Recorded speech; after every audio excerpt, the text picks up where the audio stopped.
ho! Have you been a good little photographer this year? Well, if so, be sure to check your stockings for some rolls of SantaColor 100. Merry Christmas!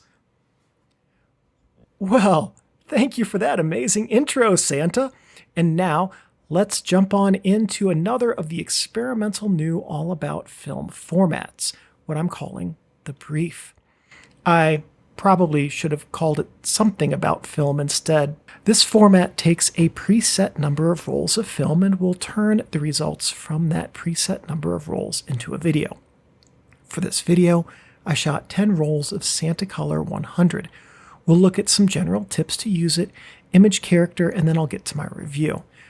Two last notes to go over here. The first is that I developed one roll of this at a lab and had it scanned by them. The other 9 rolls I developed and digitized at home. So this was still part of my learning curve. You can expect better results from this film than I got. And one last note then before we jump in, this film is a respooled Kodak Aerochrome IV. I'm going to do a more in-depth technical analysis of this early in 2024 when I look at PoPho Luminare 100 in January. My first tip is that your results are going to be a hair more vibrant and definitely warmer than mine. I developed 9 of the 10 rolls, as I noted, at home in various home chemistries for C-41, Arista, Roll-I, and Cinestill.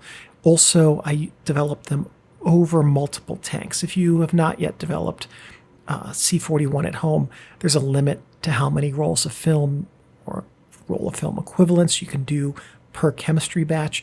And if you push beyond that, you have to compensate your development time by a certain number of percentages. So when I'm developing these, I keep track of how many rolls of film I've developed, or which tank specifically the roll goes into, so that I can then gauge the chemistry strength as I pull the film out after each development process, because there's only enough chemistry to develop 4 rolls at a time, so, anyway. It's just a way of keeping track of that. The point of all this is don't judge this film by my learning curve. If you are not developing C-41 at home, or if you are and are using something like a very nice film scanner, you are going to have better results than are shown here, and I think what I have in the Luminaire video may be a little bit more flattering and accurate for what this film can actually deliver. Now, here are some photos from the one roll that I sent to my lab, and all of the lab scans here will have a dot in the top right corner, and I'm also going to throw in a few from Luminaire here that I sent off to the lab so you can see that, yeah, this film actually performs better than what I got out of it developing and scanning it at home. So a related tip is that developing and digitizing C-41 film at home is a steeper learning curve than I thought, and I'm not quite perfect at it. My next tip is to expect results that seem almost uncomfortably warm.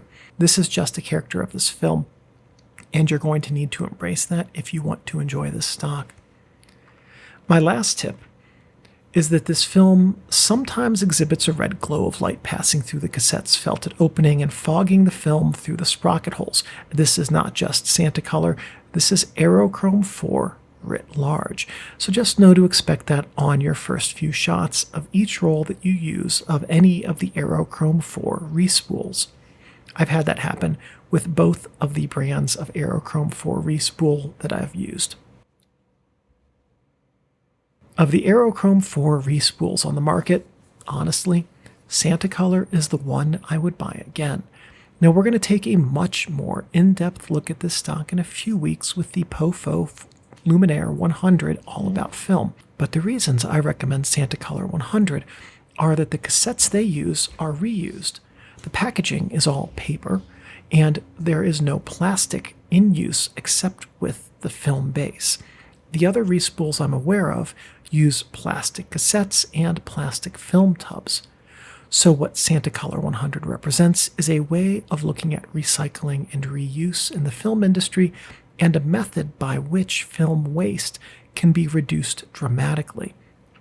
Paired with a good film, this is a stock worth picking up if Aerochrome IV interests you. I like a lot of what Kamerastore have done here. I don't know if they even set out to do this, but by releasing a film with no plastic, they've shown a light on one of the wasteful elements of film photography.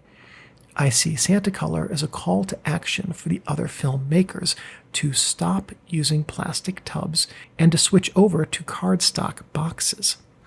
That is an environmentally responsible stance that warrants our attention as photographers. Kudos to Kamerastore for doing that, and I sincerely hope that those of you who watch these videos and who work at film manufacturers, yes, I know you are there, go to your corporate leaders and show them what can be done with better and more conscientious packaging. Every filmmaker could do this. Every film user would benefit.